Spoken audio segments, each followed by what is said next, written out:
শূন্য টাকায় বিদ্যুৎ পরিষেবা সম্ভব এখন ত্রিপুরা রাজ্যে। শান্তির বাজার বিদ্যুৎ দপ্তরের উদ্যোগে পিএম সূর্যঘর মুফত বিজলি যোজনার বিষয়ে জনসচেতনতা বাড়াতে শনিবার মুকুট অডিটোরিয়ামে এক মেগা ক্যাম্প অনুষ্ঠিত হয়। প্রদীপ প্রজ্বলনের মাধ্যমে ক্যাম্পের উদ্বোধন করেন শান্তির বাজার বিধানসভা কেন্দ্রের বিধায়ক প্রমোদ রিয়াং। উপস্থিত ছিলেন পৌর পরিষদের চেয়ারম্যান স্বপ্না বৈদ্য, ভাইস চেয়ারম্যান সত্যব্রত সাহা, মহকুমা শাসক সঞ্জীব চাকমা সহ আরও অনেকেই। অনুষ্ঠানে বক্তারা জানান সূর্যের আলো ব্যবহার করে কিভাবে ঘরে বিদ্যুৎ উৎপাদন করা যাবে এবং কিভাবে শূন্য টাকায় বিদ্যুৎ সুবিধা পাওয়া সম্ভব তা বিস্তারিত ব্যাখ্যা করা হয়। বিধায়ক প্রমোদ রিয়াং বলেন, জনপ্রতিনিধি এবং সরকারি আধিকারিকেরা আগে উদ্যোগ নিলে সাধারণ মানুষ আরও উৎসাহিত হবেন।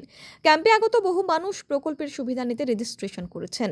বিদ্যুৎ দপ্তরের ডেপুটি জেনারেল ম্যানেজার সমীরণ দাস জানান, মানুষের মধ্যে ব্যাপক উৎসাহ এই প্রকল্পের সফলতার ইঙ্গিত দিচ্ছে।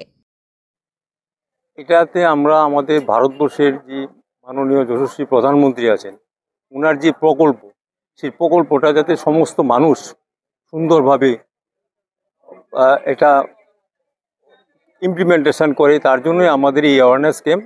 এই অ্যাওয়ারনেস ক্যাম্প আমরা যত বেশি করতে পারবো, মানুষের মধ্যে সচেতনতা তত বেশি আসবে এবং আগামী দিনে এটা লক্ষ্য হলো সূর্যের আলোকে নিজের ঘরের বিদ্যুতে পরিণত করা, এবং সেটা হলে ভারতবর্ষের আমাদের পুরা গ্রিন, যেটা বলে গ্রিন এনার্জি, আমাদের পলিউশনও কমবে এবং বিদ্যুতের অনেক সাশ্রয় হবে।